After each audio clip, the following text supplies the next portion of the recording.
Assalamualaikum warahmatullahi ta'ala wabarakatuh. Ni sikit lah soalan daripada saudara tak?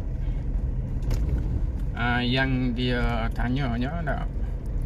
Masalah khilafiyah tu tak?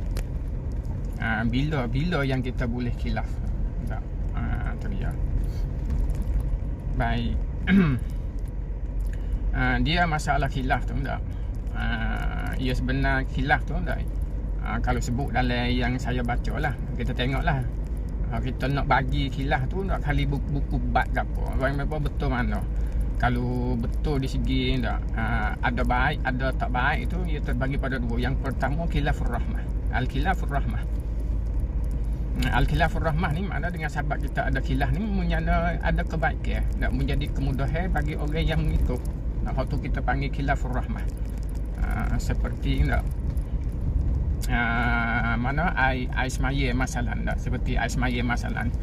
Jadi tempat kita ni tak, tempat kita tak boleh celuk tak, celuk tu dalam bekas kalau misalnya tak, dia tak sampai 2 kolah tu air tu.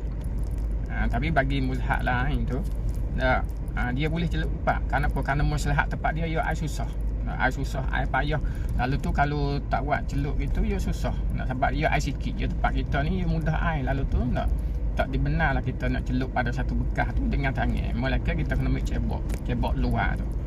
Hak tu jadi apa? Jadi kebaikan. Maslahat tu panggil rahmah tu jadi kemudahan bagi orang yang mengikut. Baik. Hak tu misal saja. Yang kedua tak, dia panggil khilaful mazmumah. Apa khilaf mazmumah? Maknanya di atas satu-satu masalah apabila kita buat berlaku khilaf tu, tak benda tu tak gelip faedah kepada umat. Tak ada kelip faedah kepada umat, tak ada maslahat apa, kebaikan pada umat tak ada. Nak kita kacau waktu baik masalah khilaf. Seperti kita buat misal dah, seperti ngangguk belalai ni. Nak belalai kalau kita duk kacau royak kata boleh, kita nak kira tak sewa. Gapo yang kita boleh? Nak maslahat gapo? Kita duk kacau sangat tu. Boleh gapo? Nak tu dia. Budak nurut jaga malai. Kalau misal kita royak kata boleh, budak nurut jaga malai gapo. Tak, siapa orang betina pun pergi main, siapa orang tinggal fardu subuh ke apa, tinggal habis, bakat tinggal habis. Tak, kita wayak wakil ini kecek benar sungguh. Kecek benar hak berlaku sungguh dah. Hak berlaku lah, kita khabar kita sendiri kata kita pergi ke boleh pergi, kita tak boleh pergi ke kita boleh pergi. Hak dok main sungguh tu. Nak kecek amrul wakil lah, kecek benar hak berlaku sungguh ai. Nak hak berlaku sungguh tu, tak. Hak pergi sewa tu tak.